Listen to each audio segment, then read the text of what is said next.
Le décollement de la rétine. C'est la séparation, par un fluide, de la rétine neurale, 9 couches internes, par rapport à l'épithélium pigmentaire, couche la plus externe.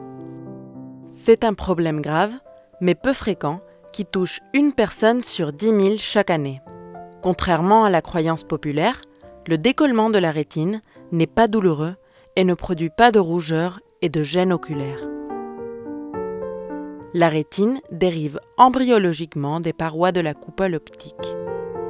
La paroi interne forme la rétine neurale, qui est à l'origine des 9 couches internes de la rétine de l'adulte. La paroi externe, l'épithélium pigmentaire de la rétine. Entre les parois de la coupole se trouve la cavité optique, bien plus présente dans cette coupe transversale. Rétine neurale, épithélium pigmentaire de la rétine et cavité optique. La cavité disparaît avec le développement et n'est plus présente après la naissance. Mais l'union entre la rétine neurale et l'épithélium pigmentaire est la partie la plus délicate de la rétine, et par conséquent, les décollements de rétine se produisent à ce niveau.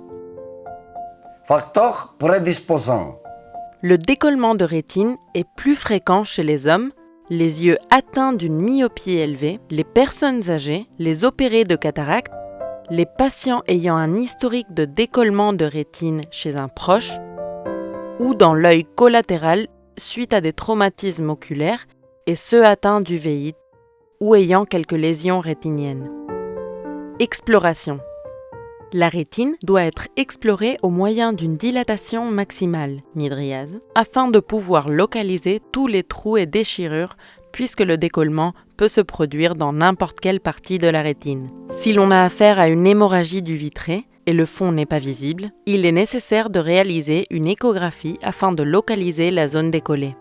Le décollement de la rétine peut être régmatogène, s'il y a des percements ou déchirures de la rétine, et non régmatogène en cas d'absence de trous ou de déchirement. Non régmatogène. Ils sont moins fréquents.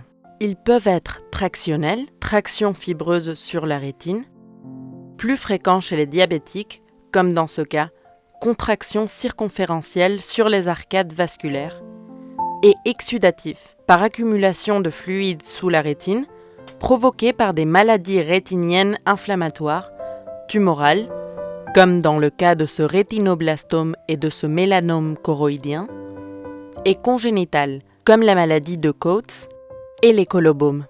Dans ces cas, il n'est pas suffisant de traiter que la rétine décollée. Il est indispensable de traiter la maladie causale.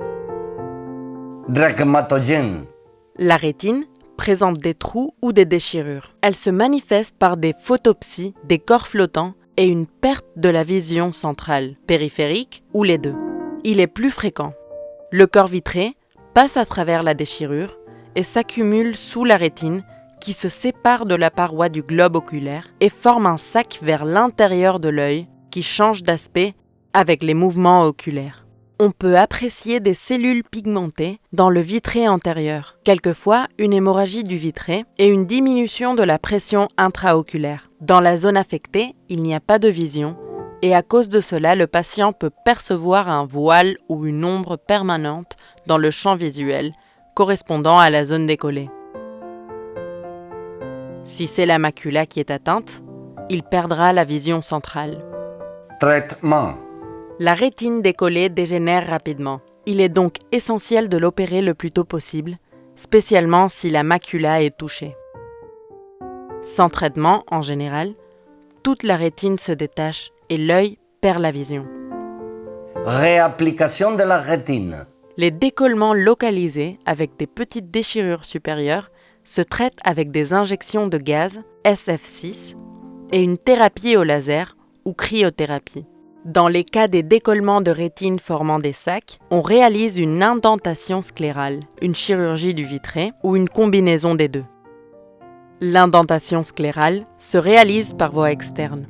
Le liquide sous-rétinien est drainé avec une ponction sclérale. On place ensuite des explants en silicone dans la zone de la déchirure ou des cerclages autour du globe oculaire pour rapprocher la sclère et la choroïde de la rétine. Et les déchirures se traitent avec de la cryothérapie. La chirurgie du vitré est réalisée à l'intérieur de la cavité oculaire. Le liquide sous-rétinien est drainé à travers la déchirure. Des liquides pesants sont employés pour réappliquer la rétine. Les déchirures sont traitées par endolaser et on emploie des gaz et de la silicone liquide pour favoriser la réapplication de la rétine. Résultat. Avec les traitements modernes, on résout 90% des décollements de rétine. Quelquefois, avec une ou plus de réinterventions. Le résultat visuel n'est pas toujours prédictible et ne peut se connaître que quelques mois après la chirurgie. Comme norme, le décollement de la rétine doit se traiter le plus vite possible après avoir été diagnostiqué et de manière spécialement urgente s'ils affectent la macula.